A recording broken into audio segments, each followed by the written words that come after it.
AM, dalam pembunuhan warga Desa Imaan, Kecamatan Dukun, Kabupaten Gresik, Jawa Timur ditangkap setelah 1 tahun buron.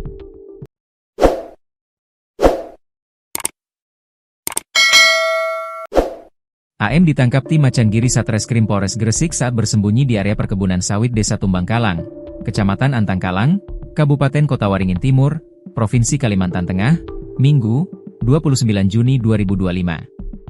AM yang selama ini merasa aman di tempat pelariannya, kaget saat polisi mengendus keberadaannya. Ia tidak menduga polisi mengetahui persembunyiannya di gubuk di tengah area perkebunan sawit. Pria berusia 39 tahun itu diketahui melarikan diri setelah menghabisi tetangganya sendiri, Wardatun Taibah, 28, pada 16 Maret 2024 lalu.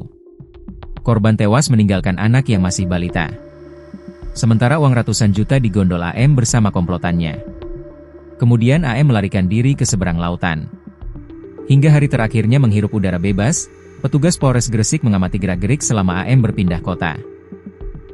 Jarak dari kota Palangkaraya, ibu kota Provinsi Kalimantan Tengah membutuhkan waktu sekitar 6 jam menempuh jalur darat menuju area perkebunan sawit Desa Tumbangkalang, di mana AM bersembunyi. Di tengah area perkebunan sawit yang sepi, AM yang mengenakan celana jeans dan kaos hitam bertulis Borneo tidak bisa mengelak saat disergap polisi. Petugas Resmob Satreskrim Polres Gresik langsung menangkapnya. AM mengakui perbuatannya meski beberapa kali melontarkan alibi di hadapan petugas berpakaian preman. "Saya Ahmad Midhol, salah saya membawa uang, saya jujur bawa uang rampokan di Gresik di Imaan. Saya cuma di luar Pak, yang membunuh saudara Fatikul almarhum itu," ujar AM ketakutan saat diamankan polisi. Dalam gubuk semi permanen berdinding kayu itu, satu barang yang ditemukan adalah handphone kecil berwarna biru. AM pun saat ini dalam perjalanan menuju Polres Gresik. Kapolres Gresik, AKBP Rovan Richard Mahnu mengatakan, saat ini tim masih dalam perjalanan dari area hutan Kalimantan Tengah menuju kota terdekat.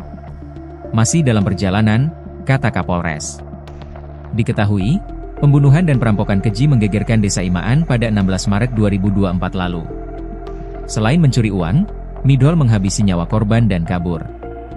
AM menjadikan uang hasil rampokan untuk membeli narkoba jenis sabu. Uang sebesar 150 juta rupiah dibawa kabur AM. Sedangkan komplotannya, A, 40, dan Saalim, 20, yang turut membantu merampok masing-masing hanya diberi 8 juta rupiah. AM adalah tetangga korban, bahkan kenal dan rumahnya berdekatan. AM menjadi eksekutor yang membuat korban meninggal dunia. A mencongkel pintu belakang dan mengambil handphone milik suami korban. Sedangkan AM turut serta membawa tali untuk mengikat korban jika ada perlawanan. Namun, ketiga pelaku ketakutan AM meninggal dunia. Kemudian tanggal 7 April, tersangka A ditangkap dari persembunyiannya di Jombang. Sementara AM diamankan, Minggu 29 Juni 2025 di Kalimantan Tengah.